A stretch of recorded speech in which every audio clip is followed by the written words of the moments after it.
speed, thrill, adventure, adrenaline, right? Cool, yeah. Yeah, cool outfit. But what if I tell you that I know of a motorsports racer who also thinks about road safety and recycling mobile phones? Doesn't that sound incredible? Well, I've got with me the Arab world's hope for Formula One racing. Can we have you, Basil Shaaban? Thank you so much for joining us. My pleasure.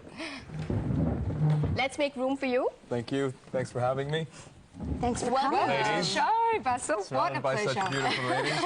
Love your shirt. Thank you very much. Now, you were born in Beirut, Yes. right? But you were raised in Abu Dhabi. Yes. When and at what age did you realize that racing is all you want to do and nothing else? Actually, I've loved cars since I can remember. Since I was, my first memories, I think thanks to my older brother. He got me little toy cars when I was, I guess, a toddler.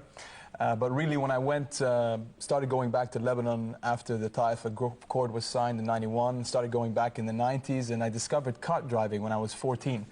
And from then, that's when the passion for race driving really took over. And only when I started racing, though, competitively in the US, did I decide that this was something I wanted to dedicate my life to. Right. Just the passion took over, and it became really the focus of my life until now, 8 years later. Now, you're saying that you actually started doing your karting in the States. Now, how did you combine? Because I understand that you actually have an academic background in astrophysics from Berkeley. Yes. How does it work? Well, How do you move from being an astrophysicist, how cool, to being, you know, a race car driver? Well, I mean, like many college athletes, you're able to study and at the same time pursue your sport. And instead of doing a sport that was within my university, I was in between classes going to local go-kart tracks and training and testing and racing on the weekends. I was lucky that being accepted to UC Berkeley at the same time, the Northern California region actually has the most competitive karting in the United States. Ex-Formula One driver Scott Speed, American, who was racing this year in Formula One, came from that region. So I was able to get a lot of experience alongside my studies and develop my skills. So you're a good child. You've got the degree, but you're following your dreams. Well, I mean, at the end of the day, I am Do anything. an Arab. I have If Arab I did not parents, have a and degree. they would not have let Thankfully, me. I was actually uh, at one point thinking of leaving the university and just focusing on racing, but that was, you know, young ambition, and it was tempered by their wisdom. And Mum and Dad said absolutely not. And thankfully, because really, an education gives you so much richness for the whole of your life that I'm really glad I stuck with it. Very true. Well, we're very fortunate to actually have a bit of a clip of you driving in your car. Oh. Let's check this out. All right.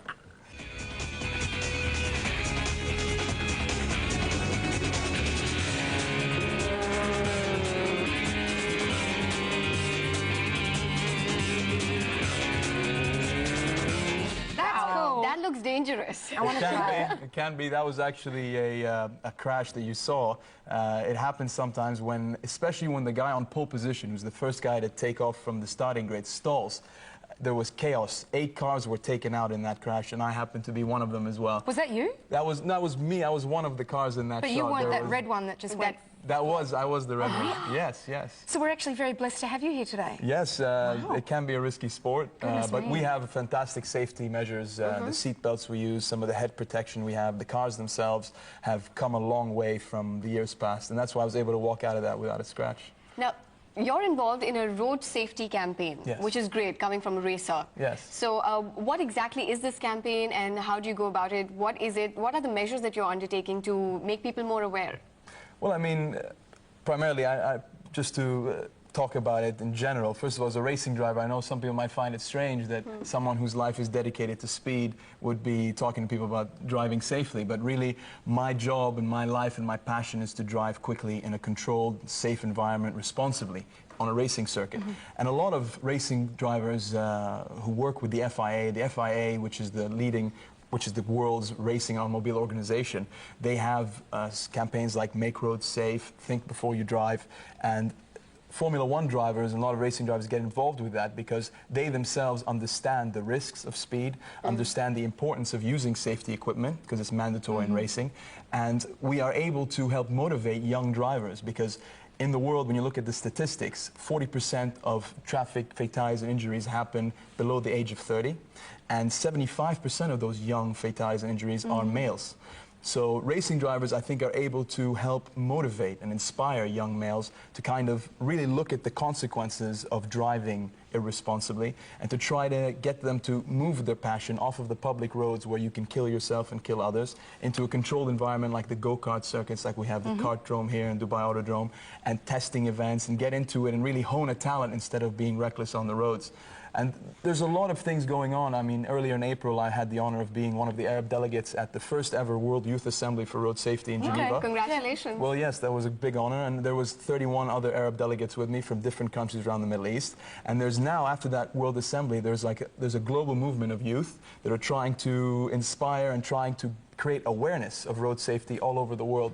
So there's a lot of things happening in the background. Shell and I are working on something, hopefully for the future in the Middle East, to get a Middle Eastern road safety campaign going. We need that. Sure, absolutely. We really do need that. Definitely. Yeah, yeah. Speaking of Shell, I'm interested to know, what does it take to get a big name like Shell to sponsor you? I mean, does a lot of work go into it? I mean, to get any level of sponsorship is always hard work. You have to really understand the market. You have to understand what the benefits are of the sport that you're working in. Sports sponsorship is very unique, particularly in this region, because I think standard traditional advertising is something which is well underway in the Middle East. But now, entering more advanced forms of marketing, sports sponsorship, athlete endorsement, those are things which are now beginning to grow.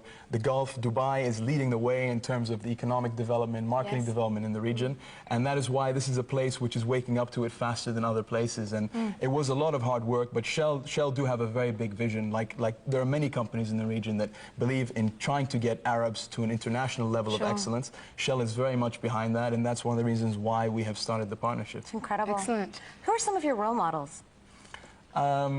Obviously, my father worked very hard to get us in a position to where we could fulfill our dreams, and he was instrumental in me getting to a position where I could race karts and get into racing, and for my education and so many things. So he has to be my primary role model, with my mother, who has been a fantastic woman to learn from and to be nurtured by.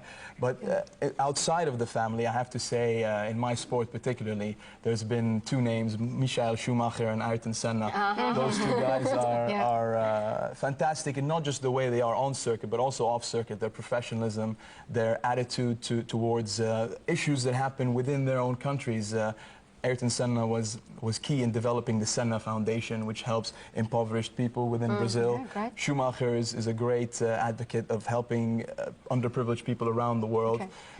Now, Those two guys. How far away is Formula One? Formula One is something which has been a driving force for me for almost a decade. So, you know, you never know when you're going to get there, and I'm giving everything I can to reach there.